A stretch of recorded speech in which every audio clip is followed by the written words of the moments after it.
Saturday the 14th of March, we were treated with Zeta Division versus Crazy Racoon in the East Asia Monthly Finals, and my goodness, this was one of the best monthly finals I've ever seen in the region. Today I'll be analysing this final from the drafts all the way to the final plays. I'll show you why Crazy Racoon just proved themselves kings of the world.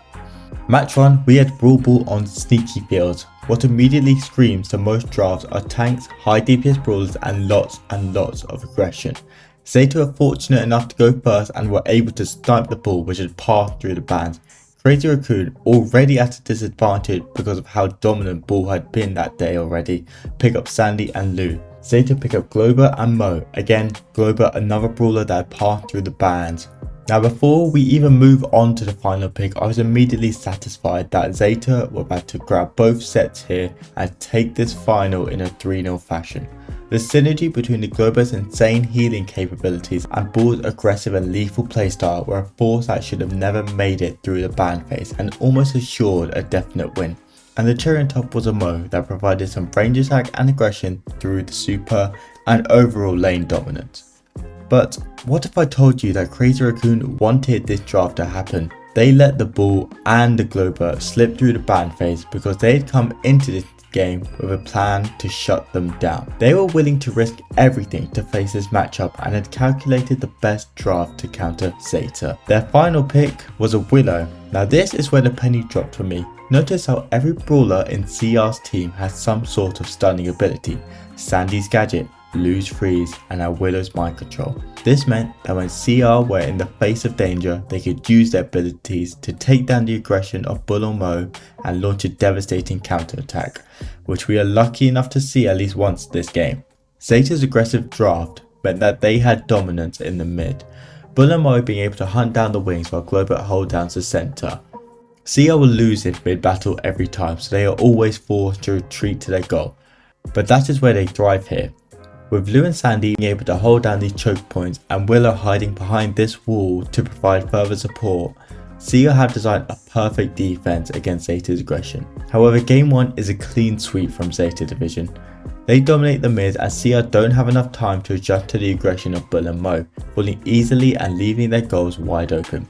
CR are able to respond thanks to a Willow super, but it doesn't mean much as Zeta are able to get a team wipe off kickoff and take set 1.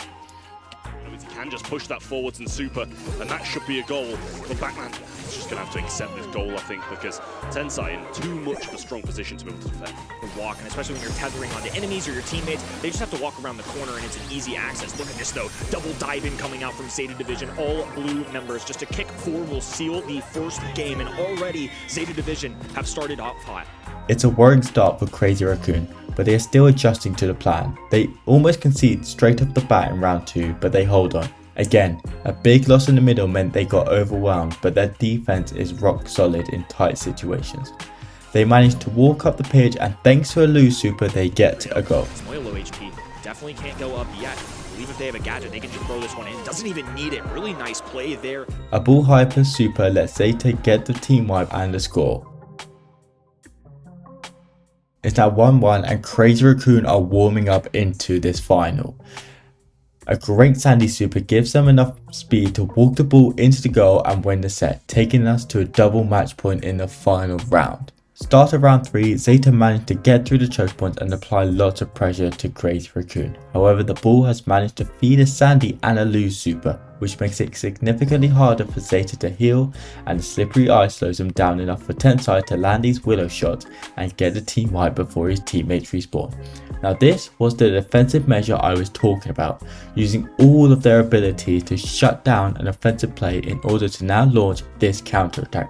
Crazy Racoon are able to move freely into this midfield, where they will sit and apply pressure onto Zeta.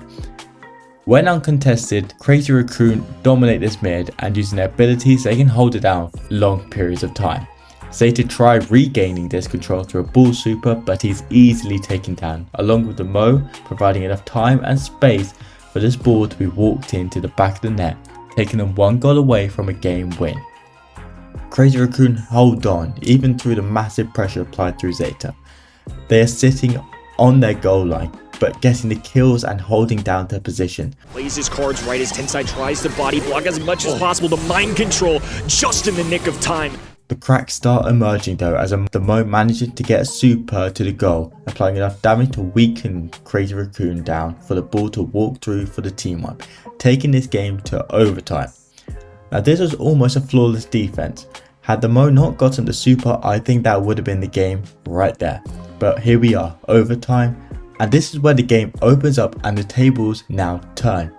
Zeta had the dominance in the close-up encounters, but lacked any ranged damage against CR, who still have their stun ability to defend and have ferociously attack. One Willow super is all that is needed to take down the Glover, a gadget to avoid the ball, and Sandy walks in for the takedown, a pass to Moya on the Lu, and an easy tap in, a very well executed overtime goal. This would now be the start of some incredible run for Crazy Racoon, focusing their draft on control not for the game, but for their opponents.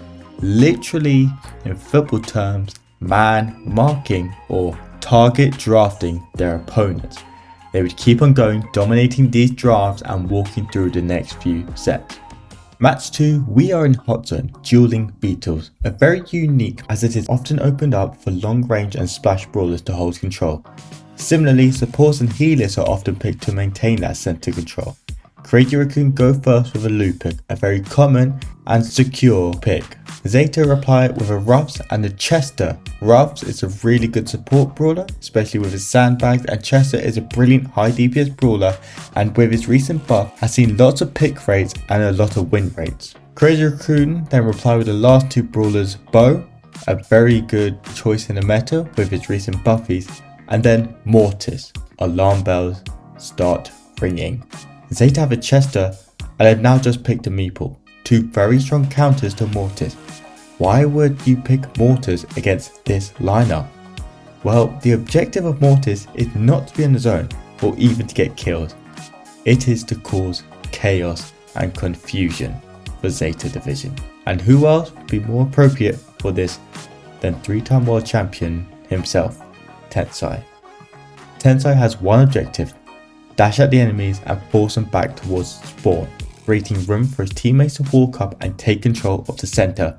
It doesn't matter if his KD is negative, he needs to be a distraction at all times. First round was a struggle, once again warming up into a strategy that is not normal for this meta.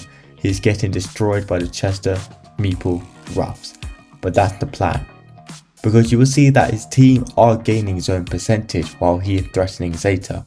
And to further add to the chaos, the Bow Mines and the Lu Supers dropped in the center by Crazy Racoon. By time for Tensai to respawn, launch another attack and let his teammates follow him behind and gain that percentage in a repeated fashion. Round 1 however does go to Zeta Division. Crazy Racoon were not far from executing their plan flawlessly. Heading into round 2, Crazy Racoon became CHAOS Racoon. Tensai dashing around like crazy, distracting the enemy and drawing in enemy fire. Bo dropping mines everywhere in the zone, scaring Zeta from even stepping foot into the hot zone. And Lu with his super, sending a warning to his opponents that if they even tried setting foot in the zone, they would be melted. After back and forth control of the zone, Crazy Racoon held on to the lead until the timer went off in a close victory and setting up another double match point up for grabs. Round 3 was Crazy Racoon's most comfortable game. They had found their rhythm, they knew their roles and were able to deliver a defiant performance. They swept this game easily by 40%, an amazing turnaround given that 2 rounds ago they had lost by 40%. And it just goes to show how quickly and effectively this team can adapt to changes and turn the game on its head. Honestly, the biggest benefit was the extra speed. It kept him alive. Now he's frozen, dead on contact. It's still the red roster holding on to the extra percentage points despite Tensai running in, diving out. The one thing I will say is it's buying time for the teammates to move forward to gain those extra percentages. Yeah, I mean, poor Stampo there, he baited out about 6 mines with his hypercharge speed and then walked into the one that was remaining, but Tensai going in now should be able to get some good kills. Batman so low, Tensai super and finish off there, and that should be the set for Crazy Racoon. Suzuku all alone has the super but can't do anything with it, and that's going to be the set to Crazy Racoon. And in a surprise, they're 2-0 up. It's 2-0, a scoreline that nobody had predicted. After the first month's reckless fallout by Crazy Racoon in the quarterfinals, would they finally win the March qualifier against their most competitive rivals in the region? Round 3 in Bell's Rock knockout was a very short one.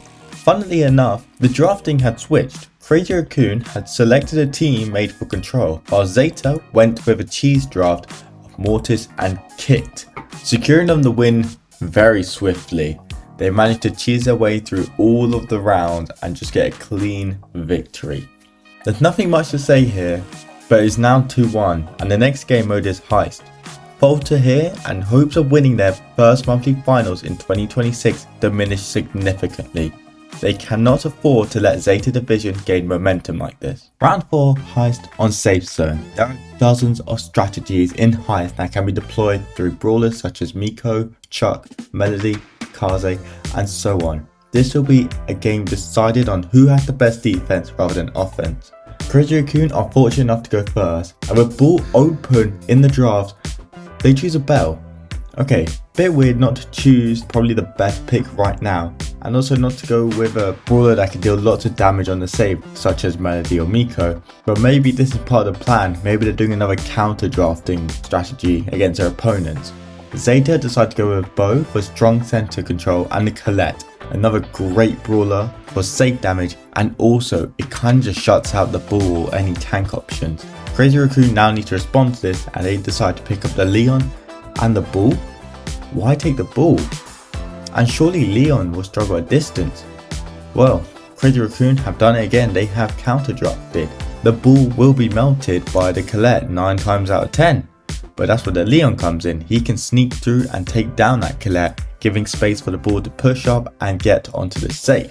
Bull's also not a brawler meant for getting a positive KD. He is there again to cause chaos in the mid, draw in enemy fire, and let the Bell and Leon get the kills, control their lanes, help the Bull push into the enemy zone. Zeta then pick Nita. They are looking for a base race here, but who will win it?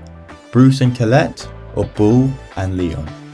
Round 1 and the first 2 minutes are more incredible than you realise. Crazy Racoon have a 50% health lead, and Zeta have only really managed to get on CR safe in the last 30 seconds of the match, but it's not enough time. With a Bull on their own save, it rinses through the health and shield, taking Crazy Racoon one save away from a monthly finals win. And it wasn't even close. Leon dominated that left lane, Bull drawing in enemy fire, Bell in the middle, easily picking up kills and landing hits. Furthermore, her bouncy bullets means that the team have to spread out and move back to stop chaining those bullets, allowing Leon to get those simple kills when the opposition are spread out, and Bull is able to run into enemy territory with his super.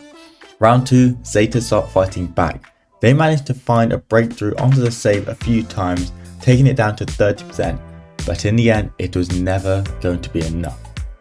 Because that Bull and Leon synergy is too powerful. I underestimated Leon a few weeks ago, but I can see how well he does, and even better with the Bull.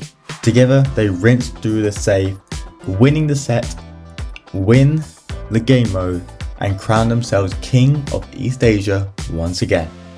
Let out, but he's gonna die on return. Tensai just going straight in on the bottom of the map as well. Little early contact there as Tensai still staying alive somehow. Finally goes down. Suzuki required some help though. Moya being invisible. Could decide whether to get aggressive or go for this kill, and I think kill it is. A nice healing gadget coming out of Shitapo, a lollipop drop there to penetrate, try and cause a little disturbance. Not as easy now as CR have to put Tensai on defense. All of a sudden this is getting really messy. I mean, with Moya still alive here on the hypercharge, he should be able to get the second crack, but it's looking like Zeta Division are going to be able to do the same, and we're exactly even in terms of percentage right now. Milcarrero just trying to run this bear away from the safe, but there's mines on the Crazy Racoon side, but Leon still alive and controlling the Crazy Racoon side. It's really interesting to me that Sitampo has been glued to this because I don't think Colette ideally wants to deal with this. Has a gadget, oh, and that is a brutal misstep. It's not only not going to make contact with the enemy brawler, it's not doing high safe damage, it's not getting kills, and somehow Moya is still afloat. Now Tensai has cleared the middle of the lane. They've gotten down to this 25%, only one crack to go. I mean, this is going to be absolutely huge now. They're just trying to get this defense, but Moya is staying alive over and over and over again. The Bear trying to come up, Mine's on save. That might be able to get it down to 25%, I think, because they're hypercharged. So this could be close if Zeta Division get this control back. Now a hypercharge for Satampa, but low HP. Tensai diving in at the bottom of the map, just a few tags away. Less than 4,000 health points, and CR can give themselves another monthly finals win. It's been well over a year, and now a hypercharge for invisibility. Moya just trying to get a few extra daggers down. Satampa clinging on, trying to play defense, but after a long wait, CR have finally conquered their demons. They're back on top in East Asia. This was an incredible monthly finals, again the best one I've ever seen in a long time, and it was all down to drafting. It just goes to show how important a draft selection can be over natural talent and skill. And even when it comes down to a final with two teams with abundant skill and world final wins under their belt, one wrong pick or one wrong ban is the difference between a walk through the park and a crawl through hell. Crazy Racoon, more like CHAOS Racoon, are now top of East Asia, and they have found their rhythm finally in 2026. They will happily take this victory and a well-deserved rest after the weekend, but they will need to push again in April if they want to secure back-to-back monthly final wins and a chance to win the Brawl Cup, securing extra positions for the East Asia region. If you enjoyed this brief analysis, then consider leaving a like and subscribing, because I'll be doing the EMEA monthly finals review in a few days. Thank you for watching. This is only my second time doing this, so if you do have any suggestions, please leave them in the comments. Any tips and extra information, it's all appreciated. Thank you so much for watching, and I'll see you all later. Bye.